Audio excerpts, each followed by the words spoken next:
Hello, Good morning.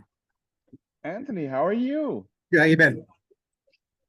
Um, it's hard to remember what I was like before this moment because I'm so happy now. It's a facing all past experience on the runway of my life.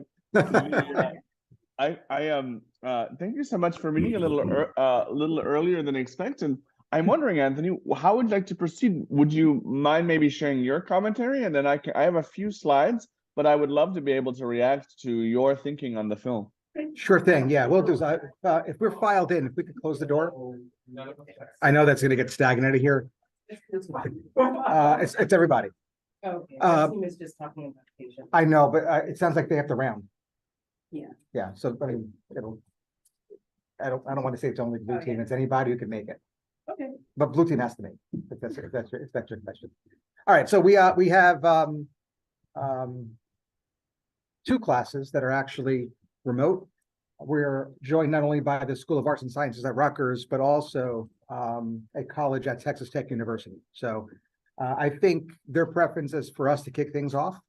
So the focus is on the movie that was selected, Gonjiam, and for us to actually provide the initial commentary. So for those that were able to watch this film, what were your initial thoughts on what this movie is really about? What came to your attention? I'm going to ask you to have to speak up. That's why I don't want the doors closed, because again, Texas has to hear you. All right, Lubbock is waiting. So I wonder if it's related to like how patients are being maybe like experimented on, and then is that how they die? I wasn't sure about it, but it seems like they were very angry and there's like a lot of negative energy there. right. So I think that's certainly certainly something to pick on rather quickly. So if you couldn't hear, the idea here was that this particular asylum / psychiatric facility has a history. And entering into this facility 2017, 2019, you enter into a facility that has some memories. Now, I don't want to go off on a tangent this quickly, but that is The Shining, right? Whether it's a hotel, whether it's a hospital, these places tend to shine and bring the history with them. And that's certainly sticking with the supernatural element. Certainly looking at this through the lens of a psychiatrist, it also offers a history of our field and what treatments were back 1 decade ago versus 50 years ago versus the last century. And looking at it through the lens of 2023, we might draw the conclusion that, boy, that seemed barbaric. But remember that the technology of the times were the technology of the times, and people who actually employed these strategies didn't think. They were treating or mistreating people or patients, right? So that's a perspective to take here as well. And we can get into some of those more specifically, but that's certainly part of the conversation here, right? Any other initial observations? I felt like there was also the cultural piece of Charlotte being not from Korea, still being part of this group, and then her kind of being singled out in the end. How was she singled out at the end? And I feel like a lot of focus on her in a lot of ways that wasn't on the other two female characters even. Right. I tell you what, and this is where I'm going to make a comment, and then I'm going to then segue to the folks in Lubbock, because I'd love to hear your perspective on this. That is not necessarily tainted by medicine or psychiatry. Given the cultural element of this film and how Charlotte appears to have been treated differently, it would have been interesting if the writer-director instead had chosen for her to remain grounded and not have experienced this as a supernatural event, and what that would have meant. Because if that, then all of a sudden we have a conversation about culturally bound phenomenon, where individuals from a particular culture might feel or experience something where someone outside of that culture wouldn't understand it. And perhaps in Charlotte's case, in the rewrite, she wouldn't have experienced it. That would have been an interesting conversation to have, right? And again, there's other films. I mean, The Skeleton Key, really Mm. focuses on this, right? Well, again, not to tangentialize, but the skeleton key is one of the kind of a hidden gem that really focuses on that very process. By the way, the main character happens to be a nurse from Hoboken who uproots and gets a job in the Bayou region of the country, Louisiana, where root work, hoodoo, is culturally sanctioned. From Hoboken, she's never heard of this before. And the movie is her evolution and understanding what's going on. And I wonder if Charlotte would have been in a similar situation in terms of what that would have meant. So I want to briefly pause and ask the folks back in Lubbock about Charlotte and your take on that. I love that observation about Charlotte, because I think for me it's I don't know if this, I'll be curious if this resonates with the group, Anthony, and yourself. But I think what's so interesting about Charlotte is, to your point, to the point that was made, she is marked as culturally distinct, part of the Korean diaspora as a Korean American. And I found myself really intrigued by the way in which Charlotte was marked as different, even via the way in which she was negotiating Korean history. Do you all remember that moment where she has to be explained that the president, then current president, was the child of a past president? And there's a lot of sort of winks throughout the film to the traumas of Korean history. I was thinking about like the March 10th, 2017. This is per my an article I found. The date that the two high school students visiting Gonjiam Hospital and got lost is the date that former President Park Geun-hye was impeached. The hospital opened on May 16, 1961, the day Park Chung-hee, South Korean dictator, and as we know, Park Geun-hye's father, staged his coup d'etat. The facility was closed on October 26, 1939, the day of his assassination. The framed photos of the wall show the hospital director with that then president, and even the dead chicken may remind the audience of the then current president, or the president who was impeached, because Korean citizens despairingly called her a chicken. So the director has said that he seeded these moments to trigger audience emotion. And so I think when we're looking at a character like Charlotte, I think this creates a sense of uncanny estrangement in the movie. If the uncanny via Freud is the familiar defamiliarized, here we have an entity, Anthony, I'll be curious if this resonates, who is making well-known Korean history into something estranging and unknown. Like, what? And even because all of these dates would resonate with a good portion of the audience, especially I think a lot of the contemporary stuff. But for Charlotte, she's just unaware, and I think that marks her outside the group, creating a sense of insularity and isolation, and at the same time shows something that's recognizably Korean as something that from the American eye is meaningless. And I think that creates a further sense of lost psychological bearings. I think too, like, she kind of ends up being a little voyeuristic, right? She talked about how she like went to two other disciple moments, especially the ones that don't prophesy, that like a tourist almost. And it's like she like a tourist or a voyeur in her own culture and knowledge too. It's like a tourist, and I don't know if you heard that, but it almost sets Charlotte up to be a tourist than even a voyeur within her own culture. Again, this is a film I think it demands a rewatch. This is one that I don't think you watch once and think, all right, well, I've seen it. This is a really good movie. And if you believe me and were to take me up on that, I would really be interested in getting your feedback and having watched this as a double feature with the Skeleton King, because it's the exact same thing, albeit within the United States. And we talk about not a class of cultures, but a subculture. Again, the Bayou region of the United States, because that American meaninglessness is actually protected in the Skeleton Key, where here Charlotte is not protected by her ignorance, or lack of a better word, right? She's not protected by that sense of meaningless.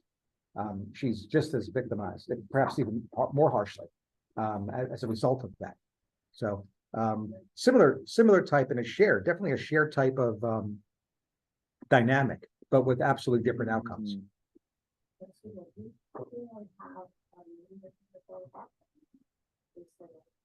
We'll be out here by 12. The catering. Oh. Gotcha. All right, we're gonna have to change rooms. You're gonna have to bear with us Of for course. literally 3 minutes. No worries, no Okay. worries. Right. I'll ponder what you all have said. Yep.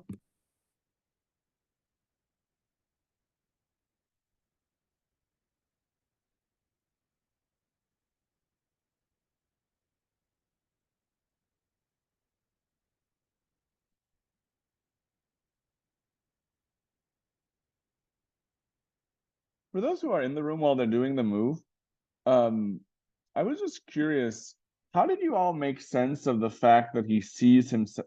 This is what happens? I kind of didn't missed it. Does he see himself at the end? Do you remember the captain? He looks out the window. Did you all track who? 'Cause the movie was subtle, but he sees someone filming it. And I remember like wondering, did you all catch who he was? Was that him?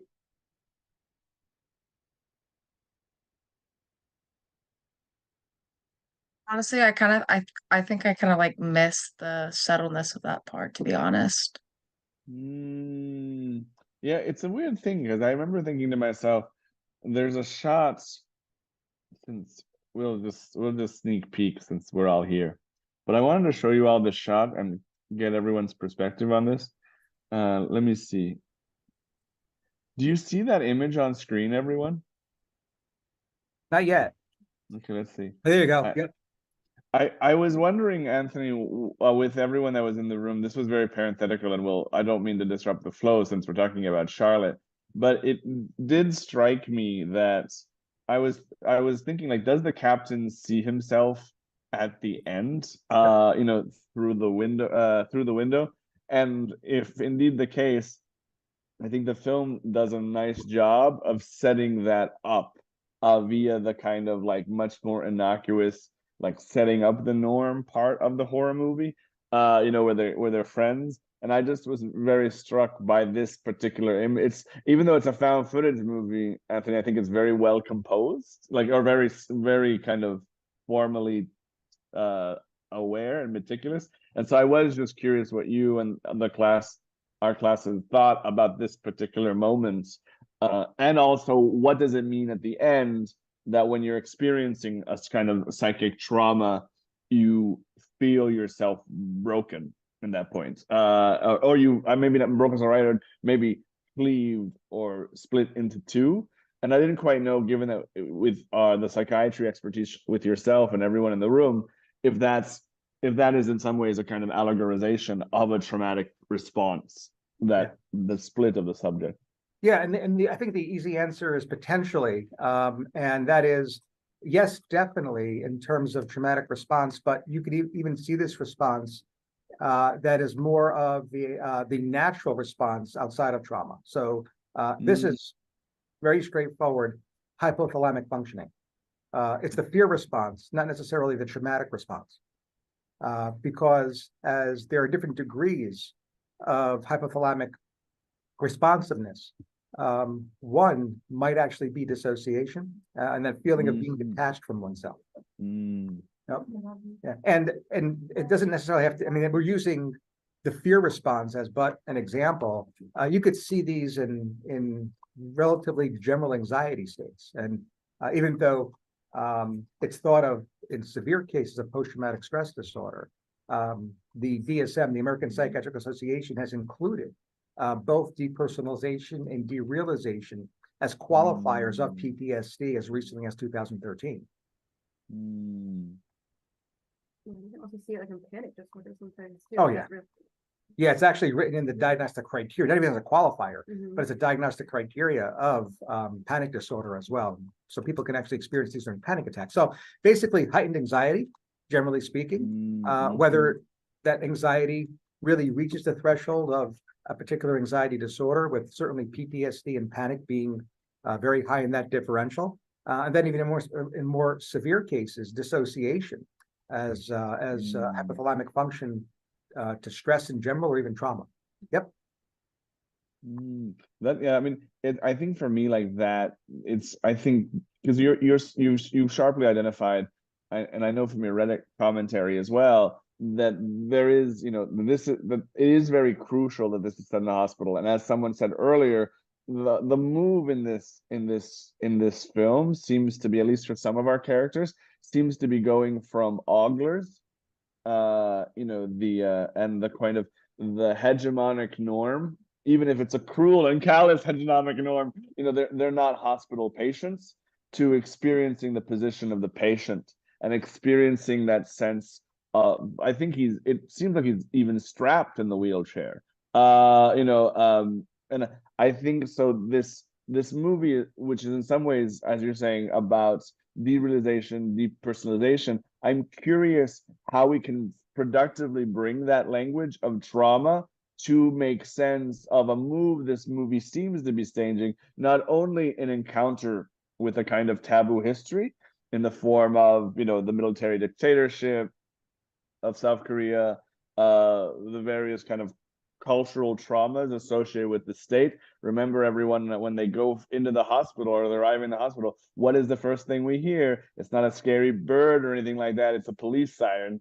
And so we have this movie that's very much kind of skeptical of the states and states complicity.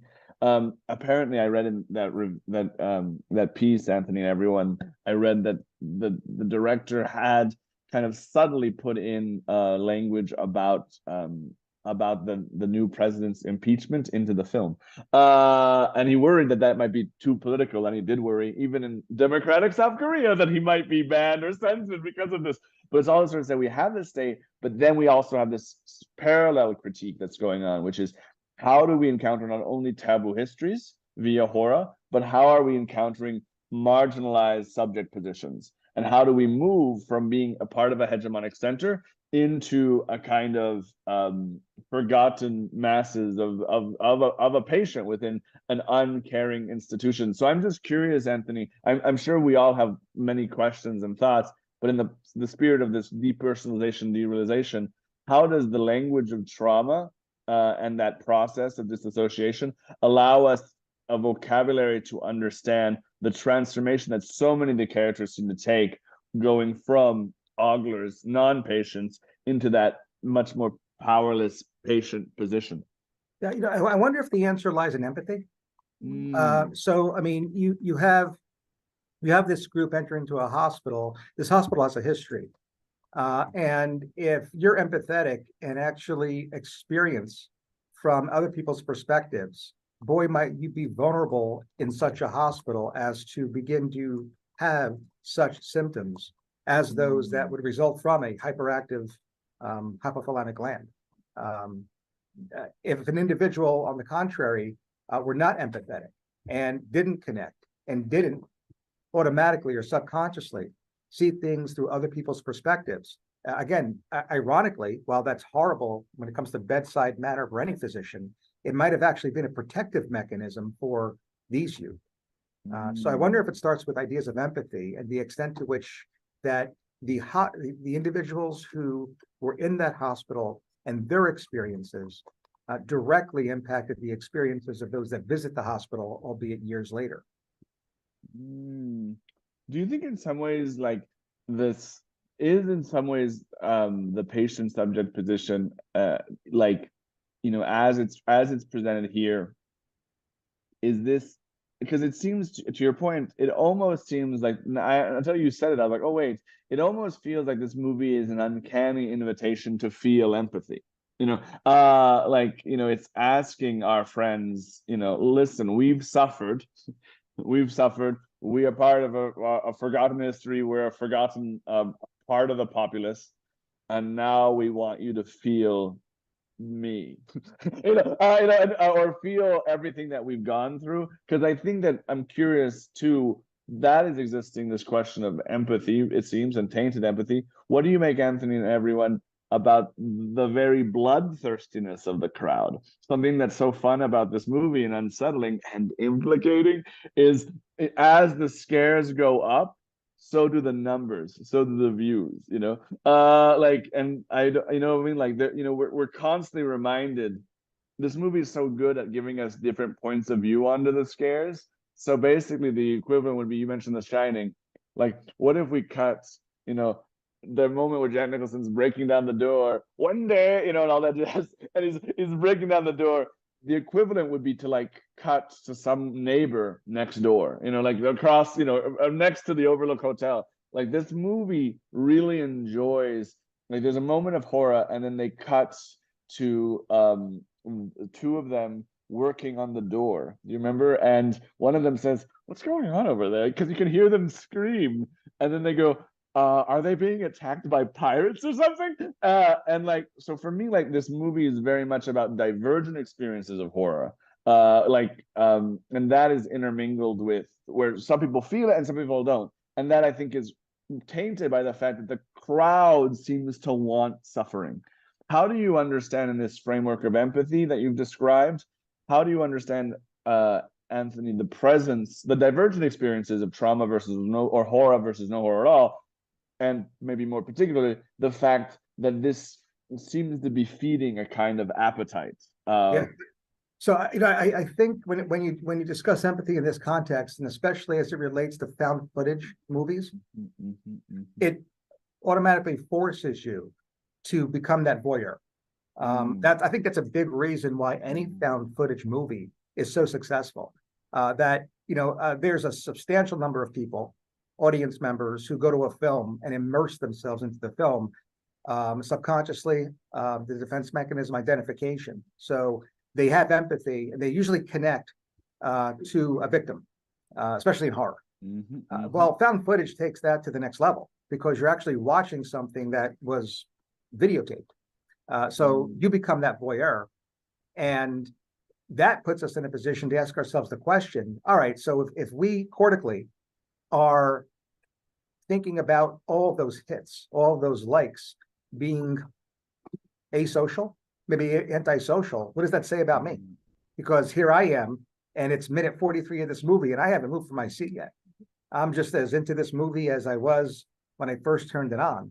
And that puts me in the exact same position as someone who'll be watching this live, because basically what I'm doing, that's where found footage brings you. So it does get down to empathy. And I really do think that while empathy can play a major role in films in general, found footage subgenre provides us just another level, and almost equitable to a person who will be watching this live and liking it with all those hits. So that's where I think this goes. Any thoughts? Yeah, there's sort of like the idea of psychological distance, right? Of like, there's like a distance between the camera and you, a distance between you and the computer, that allows you to enjoy it in a way that you wouldn't if you were in it, right? Right. And you kind of see that transition for them from voyeur to victim really quickly. And I think that's kind of what this is posing, that like it's not a far jump from voyeur to victim. Yep. So if you were able to hear, but we talked about psychological distance and how that provides a barrier for you to continue watching it, but not necessarily fully experience it. Of course, like someone who was actually there recording it, or unfortunately being recorded, would actually meet. And we talk about this all the time, because this question often comes up with any of us watching these films, saying, why do they continue to hold the camera? Like, I mean, Cloverfield, I mean, Blair Witch, why don't they just drop the camera and run? And the answer is always psychological distance, that there's some barrier, perceived barrier, in holding that camcorder, holding that iPhone, holding that camera, that really positions the person who was there in real time with the viewer, hence making one and the same, hence empathy. How do you understand? I love all this. And to the person that raised that question, I heard the line, "Not a far jump from a voyeur to victim." And, you know, thinking about, you know, why do they continue to hold the camera? It's a moment of psychological distance. I think one of the most delicious and unsettling parts of this movie is that by the end, do you remember when they're in darkness? And the only way they can see is like by bringing the camera up to their face. And so it creates, I think, a wonderful overturning, Anthony, of what you're describing, which is, yes, the the camera as distance. Remember, as this movie comes to a close, I was curious what you all thought about the fact that many of the cameras break down, and maybe for our great note on distance here, the drone camera falls, and the drone camera, which by the way, for your Shining reference, I think there's a really clear Shining reference when they up the drone camera and then they follow the car, through the forest a little bit. And so, but here, once the found footage comes, the full horror of found footage, our distancing camera, which evokes a kind of classic horror in the form of The Shining, falls to the ground. And then we're back into that horrible hospital. I'm sure Robert Wood Johnson Medical School isn't scary at all, but man, I did not want to go to the doctors after this. And so you sort of fall in, and then when you're in that dark room 402, which has again that wonderful surreal touch of like the water above them. But either I think it's in that moment where they're using the camera and they're terrified and they're looking up, or maybe it's when the captain's alone. But that moment that all of a sudden our weapon of psychological distance is bringing us terrifyingly close. And so like the movie seems to be puncturing whatever psychological distance we might be able to gain. And this gets to my question I had for the person that spoke, and for you, Anthony, and for the class, but maybe starting with the person that spoke. In terms of this not a far jump from voyeur to victim, what did you make of that moment? Again, this movie's all about these overturnings. Do you remember when the captain's watching the footage and he's like, wait a second, there are 6 people in the room. Who's filming this shot? I'm curious. I'm sure everyone has thoughts, but to the person who spoke, how did you think that moment maybe spoke to this not a far jump from voyeur to victim line? Any thought? I think one of my thoughts is how, like, a lot of the comments in this room and everything were like very negative about the stream, right? They were like, it's really scary, what's going on, how like filming this. And it's this idea again of like creating more distance by making it seem more fake, I think, right? Like criticizing and like trying to create more distance and saying like, oh, this is all. I think what he was insinuating for the purposes of the stream was that this was all staged, right? This is all like fake and obviously. Whereas us having watched it from the perspective of found footage are like, no, there's something scary and creepy going on, something supernatural. And so it's almost like a protective defense, I think, for him to challenge that.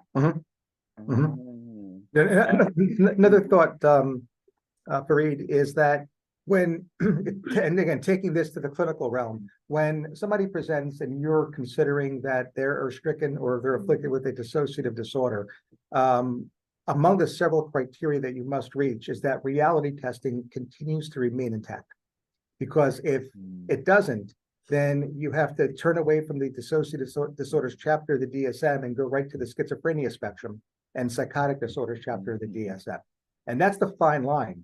And there's emerging evidence in the literature that there's a lot of overlap. And at some point, there's going to be a single chapter that lists the psychotic disorders and dissociative disorders. We're getting there. Those 2 chapters will be merged in our future. We'll see that. But until then, the APA is maintaining this separation by this one criterion, and that is that reality testing remains intact. As we're dealing with different dissociative type of episodes and dissociative type experiences in this movie, when you do the head count and get an idea or draw the conclusion of who is holding that camera, might that be that breach in reality testing that as a clinician we were all waiting for this entire time? That allows us to kind of shift our conversation and include the psychotic disorders within our differential diagnosis. If just for clarity's sake, Anthony, I'll be curious if anyone in the class has further thoughts on that reading. But just for clarity's sake, that moment. So that moment when the director, I loved how the person spoke, reminded us about this question of distance, creating more distance. What does that look like?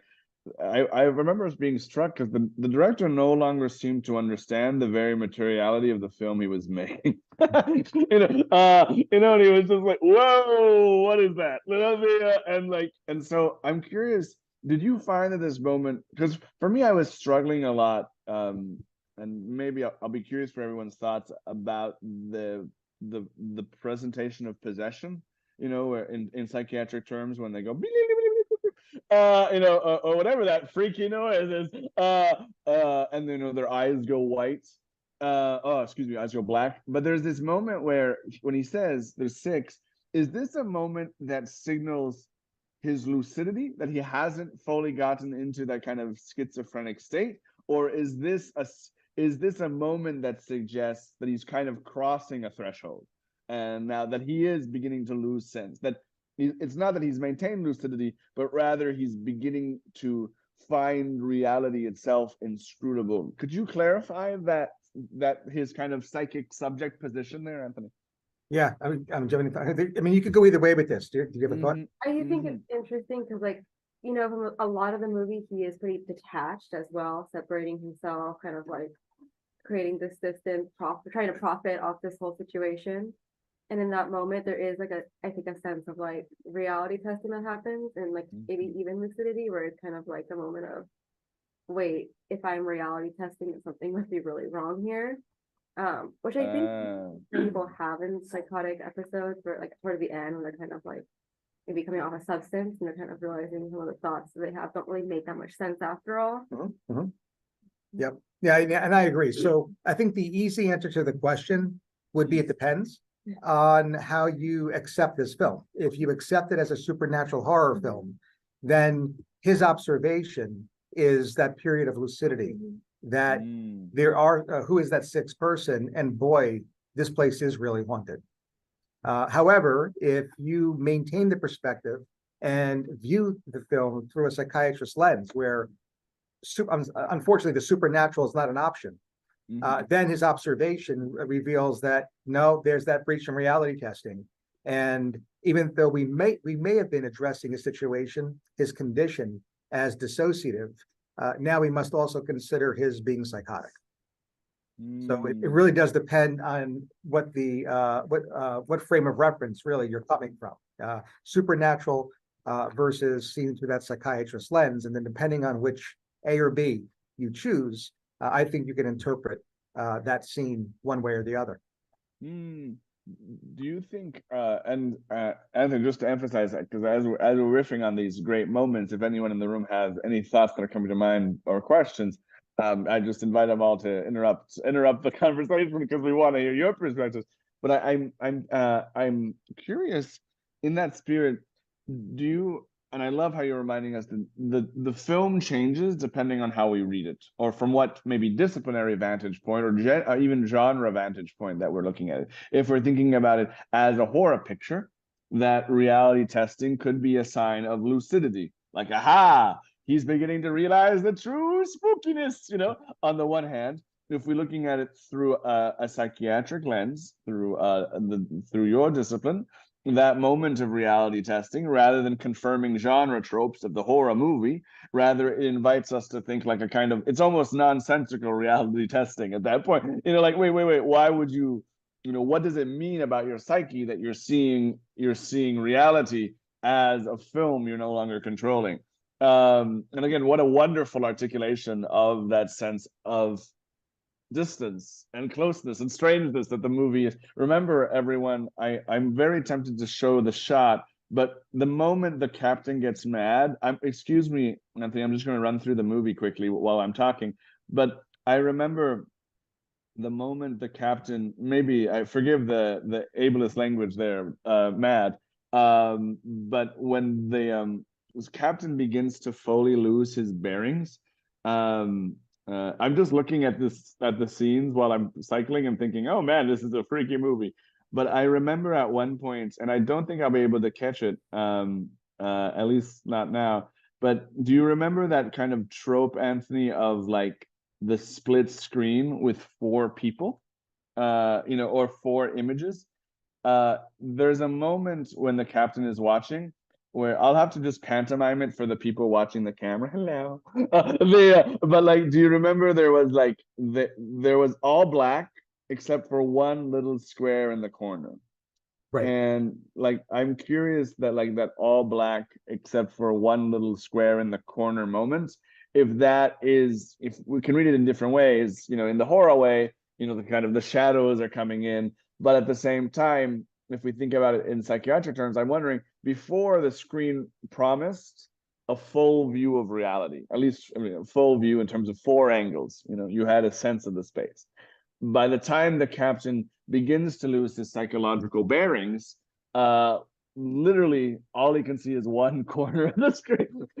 And then I'm curious, is that another moment that we might be able to read, both in horror terms, the kind of the darkness encroaches, as well as in psychiatric terms, here is a person within a state of traumatic or psychological distress.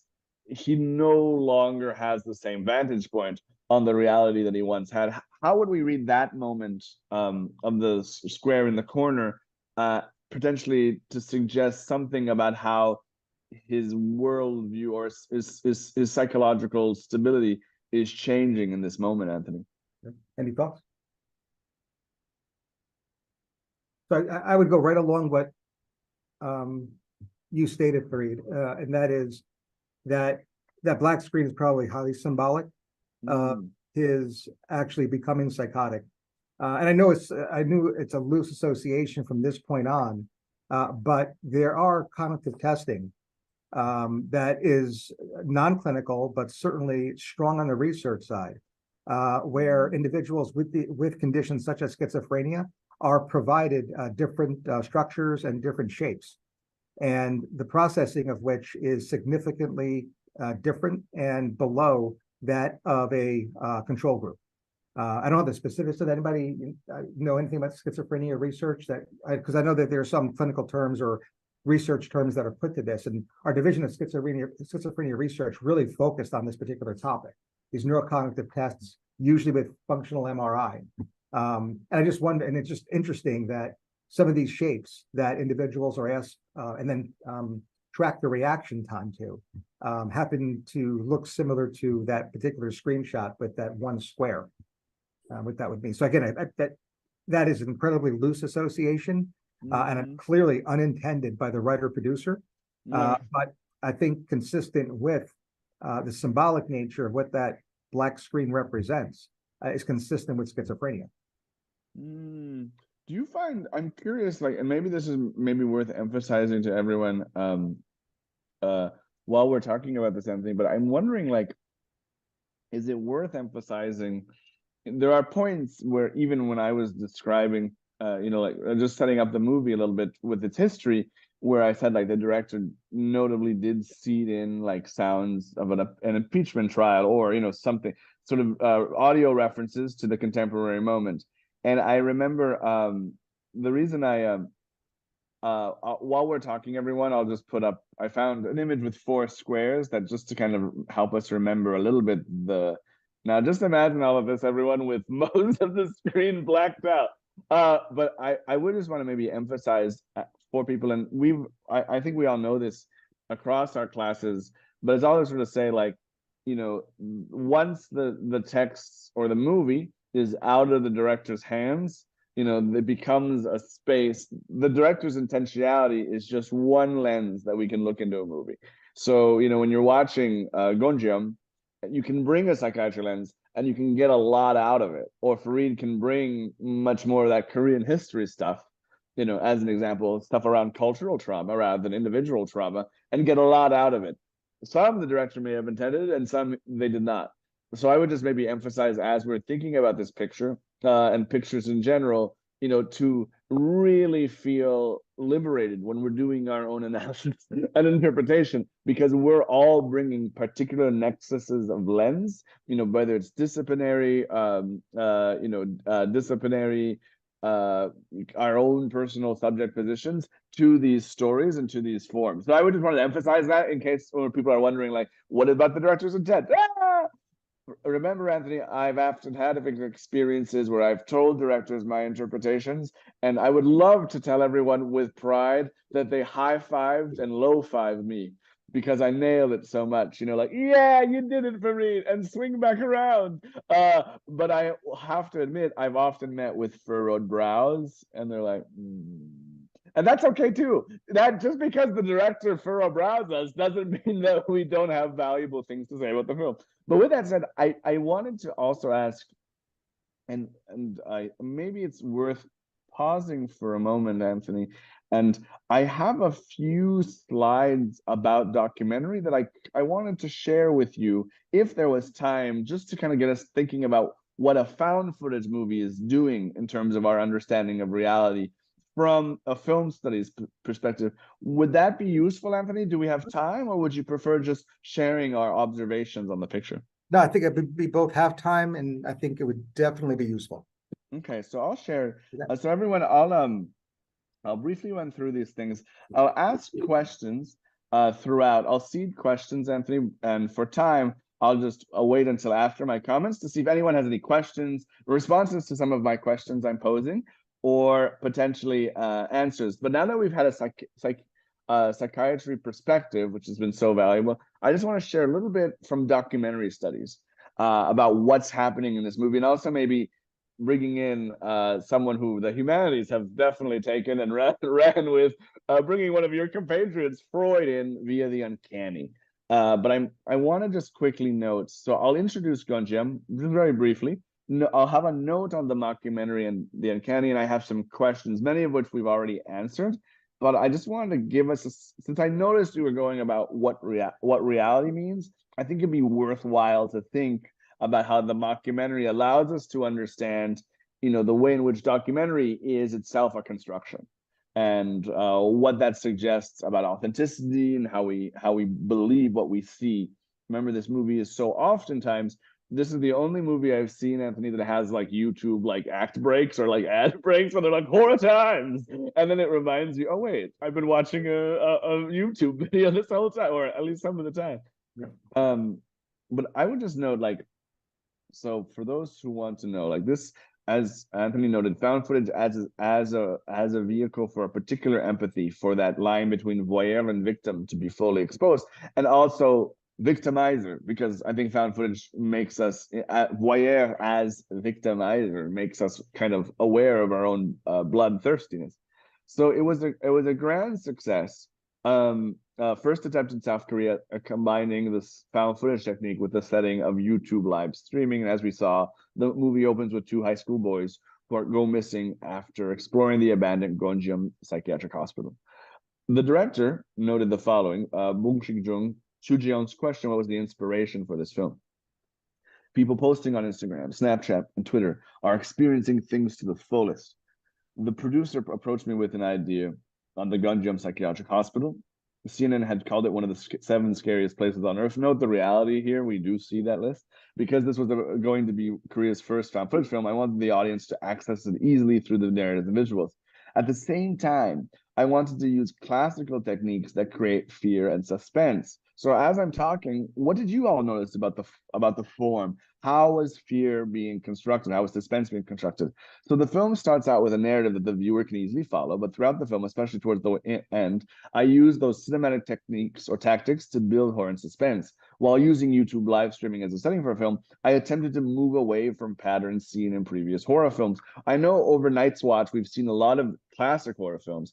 How are you all seeing the way in which the patterns of horror films are being disrupted, even by bringing it into this YouTube vein? For example, the viewer might expect a ghost to appear at one point or another. I wanted to confuse the audience and keep them guessing. How did you all experience this confusion? Like, did the formal confusion lead to a further sense of psychological confusion? Did it help you or encourage you to lose your bearings as a viewer?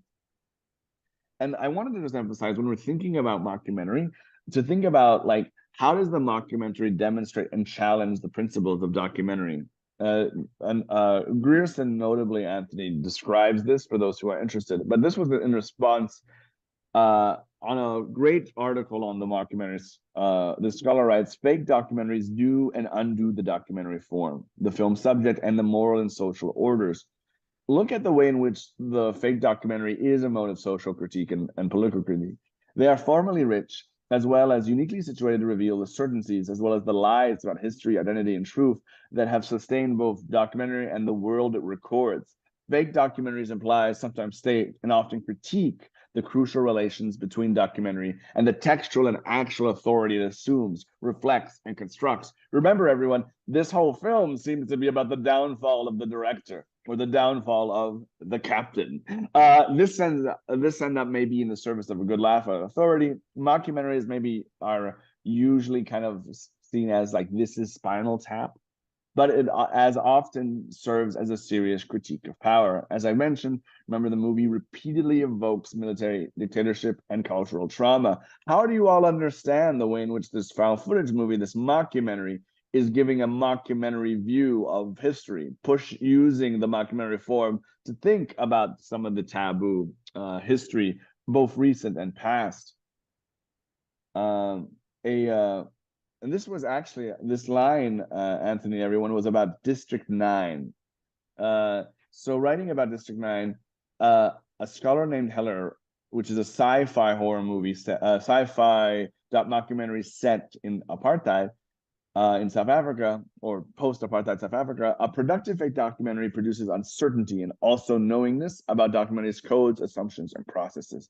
The fakery of fake docs mirrors and reveals the sustaining lies of all documentary, both real and fake, producing the possibility for the contesting of identity, history, identity, and truth. How do you see the film critiquing documentary and its authority? How, to put it in Freudian terms, is this an uncanny documentary? How does this reveal, how does this defamiliarize, in the same way that Charlotte helped defamiliarize a sense of Korean history, and maybe the way in which Charlotte herself was defamiliarized in a sense of knowing where she was at.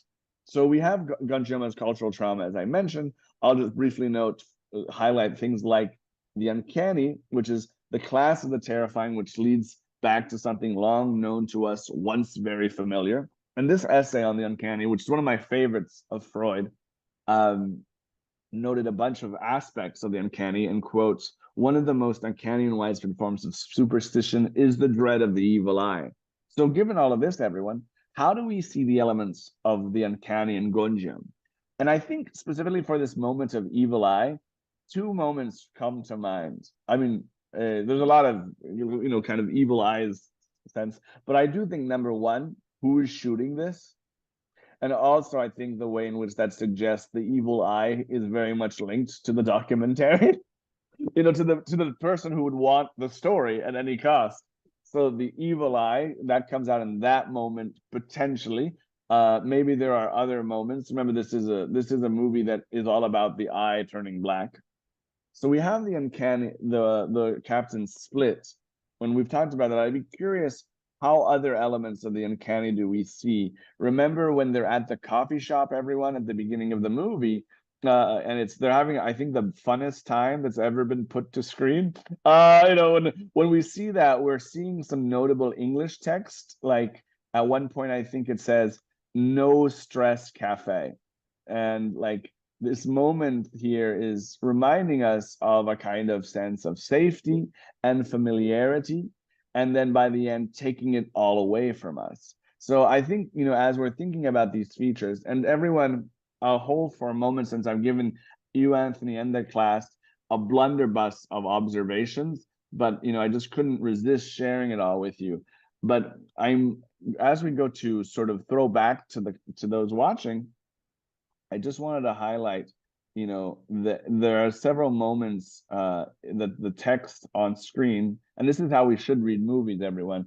We should read them for our own entertainment and edification, go deep into the image. And so what do we do at the beginning of the film that we have a no stress cafe, and yet we then fall into stress hospital? What is this movie suggesting about the familiar before taking it away from us? And so you'll see a lot of my questions beyond the ones I made about authenticity, documentary, the mockumentary, critique, and the uncanny. Many of them were already touched upon. How do we understand the split experience of trauma in the movie, where some experience horror and some are casually working on the door? How do you understand the various visuals of the film? VR, GoPro, drones. How do you understand? And I would appreciate, in psychiatric terms, the breakdown of the cameras as when the drones fall. What about the crossing of the threshold? If we are at No Stress Cafe, I think we could have originally called the tent No Stress Camp. So what about the crossing of the threshold moment when the fire burns in the security of the camp, the burners? We've already talked about the bloodthirstiness of the crowd and how the numbers seem to go up. but I would ask maybe psychologically or psychiatrically, in psychiatric terms, how do you understand the possession going on? The moments when people are overtaken and you have that sense of, eyes going black and whatever, is it tongues? I don't know what, it's terrifying, but I don't know what medically what that might associate with. And what do we make of that moment when one of the people, we see him scream in terror as he's turned? Everyone else usually just cuts to or just sort of changes and becomes like monstrous or possessed. There's one of them, when the face is grabbed and his eyes go black, he is screaming in fear. How is that possession different from the other, and that may be violation, than the other kinds of possession we see? So Anthony, the class, those are just some of my thoughts that on this, and some general frameworks to understand mockumentary and to understand how I was looking at it through a very loose psychoanalytic term via the uncanny. I'll be curious, does anyone have any thoughts, questions, or hopefully any answers to any of the many questions I've just posed you? I have a couple of thoughts. I want to put it to the table first, though. Please. One thing with the camera that came to mind was like the different layers of oneself, right? Like the ego and super ego and all these cameras, like in different aspects of the picture. And as the cameras kind of go off, it's almost like you're losing those parts of yourself. And I think sometimes like the lack of self-awareness that is not always there in psychotic disorders. It's often symptomatic of psychotic disorders. So that was one thought I had. So the comment primarily focuses on the topography of the Freudian unconscious or subconscious with the id, the ego, and the superego, and what the different camera shots or angles really represents. And as they black out, is that a metaphor for those components of oneself also being lost? You also made a comment about the evil eye, and you posed it in the form of a question in terms of what goes into understanding the evil eye in this movie, in the context of when it happens, etc. I will add that where it happens is also fundamentally important. And the reason why is because the evil eye is actually a psychiatric diagnosis. So I'm going to be the very rigid evil eye that is classified as a culturally sanctioned belief, which differentiates from a culturally bound syndrome. In each case, whether you talk about the syndrome versus the belief, you have something that is geographically isolated, at least on tests. In one situation, the culturally bound syndrome, even in its isolation, even in its geographical locale, its culture, it's considered to be abnormal. On the other hand, contrary to that, the culturally sanctioned belief is also geographically isolated, but in that isolated culture, it's normative behavior, and that's the evil eye. Right? The evil eye is considered to be completely normal if it exists in the culture that is primarily focused on Eastern Asia and Europe, right? So if somebody were to come in and say, listen, I don't think I've ever seen this movie before. I've never seen Gonjiam before. However, and then gives you information about the evil eye. One of the first questions I would need answered includes where you're from, generationally, what's believed in your home. Because if, again, where this takes place is of ultimate importance, because in one situation, I will reassure the individual that what you're experiencing, i.e. the evil eye, is completely normal. It's normative. It's sanctioned. Versus being from outside of that culture and not having that fundamental understanding where I'd be more concerned that there was something else going on. So that's the general idea. And at least my perspective with regard to the evil eye, not only who it happens to, not only when it happens, but I think even more importantly, where it happens is fundamental to the understanding of the role the evil eye plays, not only in this movie, but in clinical psychiatry and psychology. And then we could get into what machinations of this could have actually been demonstrated if Charlotte had experienced the evil eye versus a non-Charlotte character in that hospital on that continent. So that was one idea I had. And then it kind of related to it. I mean, the evil eye certainly hallmarks possession. And this too, as of 2013, in the revision to the DSM-5, is a clinical term. So the P word actually does exist in the DSM. Oh, wow. It actually does. So that is the APA, in describing a condition called dissociative identity disorder, when a distinct personality state takes over one's conscious awareness. In certain cultures, that personality state can be experienced as possession. So we often think of Eve and M. Night Shyamalan's Split, and you could fill in any other movie fictional account here. But now every film with spirit or demonic possession also counts, and that includes this film. I was wondering, I love all of this. This is why I don't know how everyone else is feeling in our virtual room and in the in-person room, but I love Gonjiam, and now Anthony and your as well as the class's your commentaries are making me love this movie all the more. I'm just like, what a fascinating picture. And so I was curious though, Anthony, like, and I know we are running out of time, but first I'll just throw out, this is a very poor screen capture, my apologies, but this is the first time I think we see an evil eye in the movie. Do you remember? It's when the camera pans with the high school boys, and the camera pans backwards, from the darkness back to them. We see the eyes, and then the movie sort of slows down that.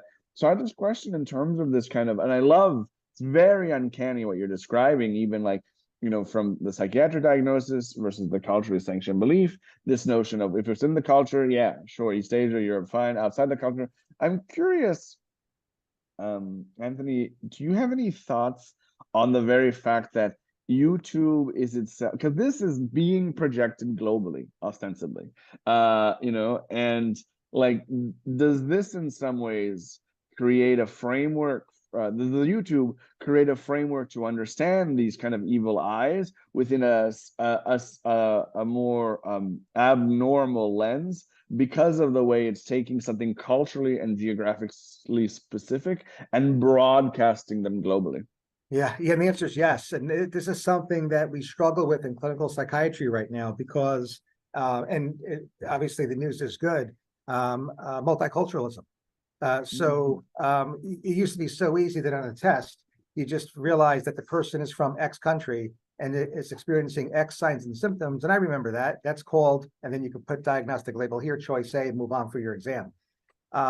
In clinical medicine in 2023, that becomes a lot more difficult, because there's no such thing as geographical isolation anymore. Right? And a person could actually be in the South Pole for the last 30 years, but if they've been on YouTube, TikTok, and Instagram, they certainly can adopt aspects of cultures outside of Antarctica, right? So that's just the unfortunate nature of the unsimplifying, diagnosing within the context of these conditions or disorders. So it still works on a shelf exam, because we could paint a real neat depiction of what's going on to test your knowledge, test your fund of knowledge. But the applicability in clinical medicine is very, very poor in 2023. I think too, like the thing with YouTube and other media like that, is it actually like creates more challenges in reality testing and in what's real and what's not, right? Because things are edited, things are changed. And so now the lawyer also is tasked of having to test and figure out, like, good point, is this real or is this edited? Right. Right. And it's easy to split and realize I'm never going to listen to any news that comes over YouTube or TikTok or X/Twitter/X, or not, or that's where I get all my news from. It's very easy to split. It's very difficult to remain in that gray and realize some of the news over these platforms is true, some of them is fake news, and I'll take it on a proverbial case-by-case basis. That's much, much more difficult, and quite frankly, I think overwhelms a lot of people. No, I so appreciate this point, and I would emphasize, that we see Charlotte and one of the other women, I mean, again, because these are global subjects, these are transnational subjects, like we all are, to everyone's point. But when they go coming soon, like they actually say coming soon, and they're evoking Hollywood, they're speaking multiculturally, bilingually. And to your point, like, this creates this very interesting and difficult stew, I think, as we're teasing out the allegory in terms of like as a humanities film scholars, what's happening? And as we're also kind of thinking about diagnosis, like wait, and I think that's part of the joy of such films is that it isn't a step exam. It can be muddled, you know, and it can be imperfect, and it can create some interesting frameworks. Anthony, thank you so much for this wonderful time. I hope everyone enjoyed themselves. I think we're good here. Thank you so much for your time. It was a Good real luck. blast. I'm spinning in my chair, everyone, from excitement. I'm gonna spin after I go off camera. I'll see you all soon. Bye-bye. Take care. Bye-bye.